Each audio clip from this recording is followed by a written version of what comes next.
TDP senior నాయకుడు ఏవి సుబ్బారెడ్డిని ఆదర్శంగా తీసుకుని ఏవి హెల్ప్ లైన్ ద్వారా సేవా కార్యక్రమాలు నిర్వహిస్తున్నట్లు కృష్ణమోహన్ తెలిపారు. రంజాన్ పండుగ పురస్కరించుకుని ఆళ్లగడ్డ పట్టణం రామలక్ష్మి కొట్టాల్లోని రహమానియా మసీదు నందు ఏవి హెల్ప్ లైన్ ఆధ్వర్యంలో నాయకులు కృష్ణమోహన్, మస్తాన్లు రంజాన్ ఉపవాస దీక్షాదారులకు మంగళవారం రాత్రి ఇఫ్తార్ విందు ఏర్పాటు చేశారు. వారు మాట్లాడుతూ టీడీపీ సీనియర్ నాయకుడు రాష్ట్ర విత్తనాభివృద్ధి సంస్థ మాజీ చైర్మన్ ఏవి సుబ్బారెడ్డి చేస్తున్న ప్రజా సేవను ఆదర్శంగా తీసుకుని ఇఫ్తార్ విందు ఏర్పాటు చేసినట్లు తెలిపారు. ముస్లింలు రంజాన్ పండుగను సంతోషంగా జరుపుకోవాలని కోరారు. కార్యక్రమంలో నాగరాజు, హుస్సేన్, జమాల్, శ్రీకాంత్ పలువురు పాల్గొన్నారు.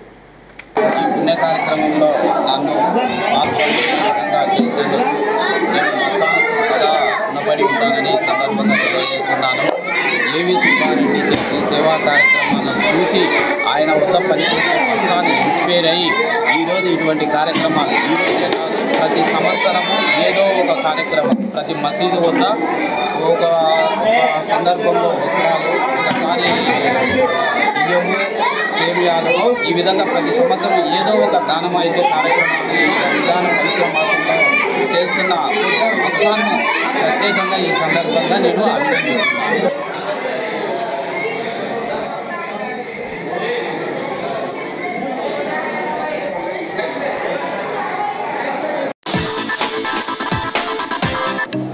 Hi and subscribe to Nandyala Communication.